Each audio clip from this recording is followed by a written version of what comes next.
మన ప్రభువును ప్రియరక్షకుడైనటువంటి యేసుక్రీస్తు వారి నామంలో ఈ వీడియో వీక్షిస్తున్న ప్రతి ఒక్కరికి మా హృదయపూర్వక శుభములు వందనములు తెలియజేస్తూ ఉన్నాను. ప్రేమైన వారలారా, ఈ దినము ఆది కాండము పుస్తకం యొక్క ఆ గ్రంథం యొక్క ప్రాముఖ్యత, కొన్ని చరిత్రల గురించి మనం తెలుసుకుందాం. వీలైతే వీడియోని చివరి వరకు చూడండి, లైక్ చేయండి, షేర్ చేయండి, సబ్స్క్రైబ్ చేయాలని ప్రభు పేరిట మనవి చేస్తూ ఉన్నాను. ఈ ఇన్ఫర్మేషన్ మీకు ఆశీర్వాదకరంగా ఉంటే మీ స్నేహితులతోనూ బంధువులతోనూ షేర్ చేయాలని ప్రభు పేరిట మనవి చేస్తూ ఉన్నాను. ఆది కాండం పరిశుద్ధ బైబిల్ గ్రంథంలో మొదటి పుస్తకం. తెలుగులో ఉన్నట్టుగా హెబ్రీ బైబిల్లో కూడా ఆది యందు అనే పదంతో ఆరంభమవుతుంది. హెబ్రీ భాషలో కూడా బేర్షిత్ అంటే ఆది యందు అని అర్థం. గ్రీకు భాషలో దీన్ని జెనసిస్ అన్నారు, అంటే ఉత్పత్తి లేక ఆరంభం అని అర్థం. అన్నిటికీ ఆరంభం గనుకనే ఆది కాండము అని పేరు వచ్చింది. ఈ గ్రంథం సృష్టికర్త ఆరంభ కీర్తన అనగా క్రియేషన్ హైమ్తో ప్రారంభమైంది. సృష్టి గురించి వివరించి చెప్పడం గ్రంథకర్త ఉద్దేశం కాదు, అందుకే ఈ వివరం ఒకే అధ్యాయంతో ముగించబడుతుంది. సకల దేశాలలోని వేదాలు, పురాణాలు, చరిత్రలన్నిటికన్నా వివరంగాను, తేటగాను, వాస్తవంగాను భూమ్యాకాశాలు వాటి అందలి చేతనాచేతనములు సృష్టిని గురించి తెలియజేస్తుంది. తానుగాక మరేది లేనప్పుడు దేవుడు తన మాట వలన సమస్తాన్ని సృష్టించాడని దీని వలన మాత్రమే తెలుసుకోగలం. అయితే ఈ గ్రంథ రచయిత ఎవరు అని చూసినట్లయితే ఆది కాండం రచయిత మోషే అనడానికి ఎటు సందేహం లేదు. దీనికి అనేక ఆధారాలు బైబిల్లో ఉన్నాయి.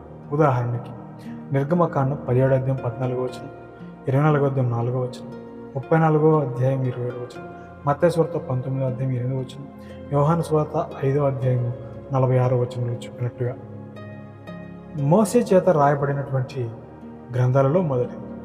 మోషే ఐగుప్తు రాజు యొక్క గృహంలో పెంచబడ్డారు. ఆ దేశపు సకల విద్యల్లో ప్రవీణుడై, ఈ మాట అపోస్తలుల కార్యగ్రంథం 7వ అధ్యాయం 2వ వచనంలో ఉంటుంది. తన కాలానికి ముందు రాయబడిన పత్రికలు, చరిత్రలు చదివి అనేక విషయాలు తెలుసుకున్నాడనడంలో సందేహం లేదు.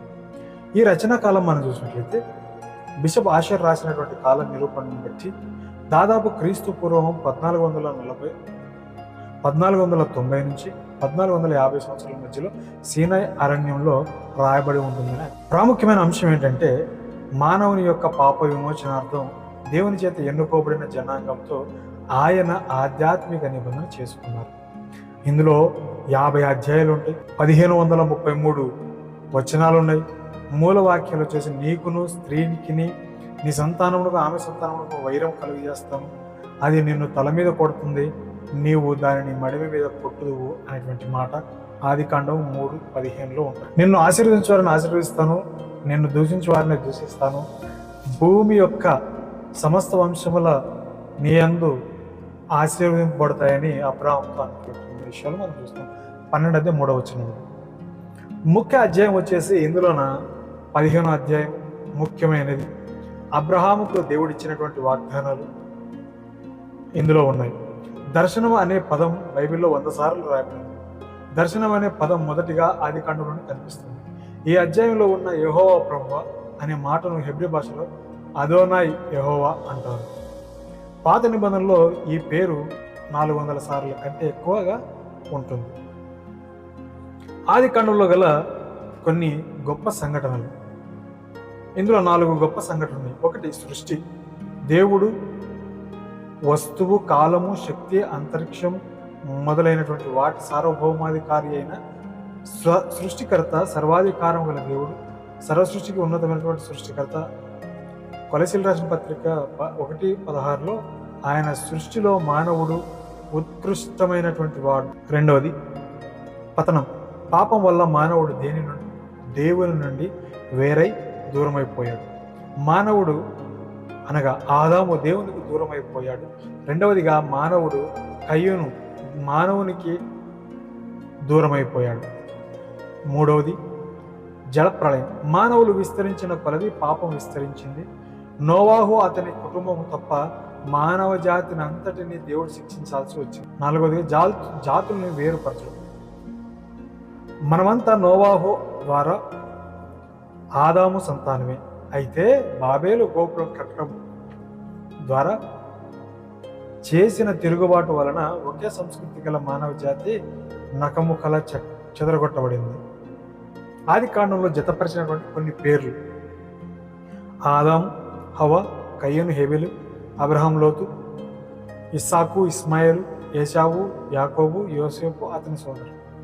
గుర్తించదగిన కొన్ని విషయాలు మనం చూసినట్లయితే, ప్రాముఖ్యమైన విషయాలు చూసినట్లయితే, సృష్టి నిర్మాణం, ఆదాము హవ్వల సృష్టి, సర్పం యొక్క శోధన, కయ్యను హేబెలు అర్పణలు, ఆదాము నుండి నోవాహు వంశావళి, నోవాహు ఓడ నిర్మాణం, గొప్ప జలప్రయం, ఇంద్రధనుస్సు, వివిధ రకాల భాషల ఆరంభం, అబ్రహాముకు దేవుని పిలుపు, అతనితో నిబంధన, అబ్రహాము లోతు ఏర్పాటు, ఇస్మాయేలు జననం, సొదొమ కోసం అబ్రహాము విజ్ఞాపన, ఇస్సాకు జననం, రిబ్కా వివాహం, ఏశావు జ్యేష్ఠత్వం అమ్మడం, యాకోబునిచ్చిన దర్శనం, యాకోబు దేవునితో పోరాడడం, యోసేపు కలలు బానిసగా అమ్మివేయబడడం, చెరసాల పాలవడం, ఐగుప్తుకు అధికారి కావడం ఈ గ్రంథంలోని ప్రాముఖ్యమైన విషయాలు.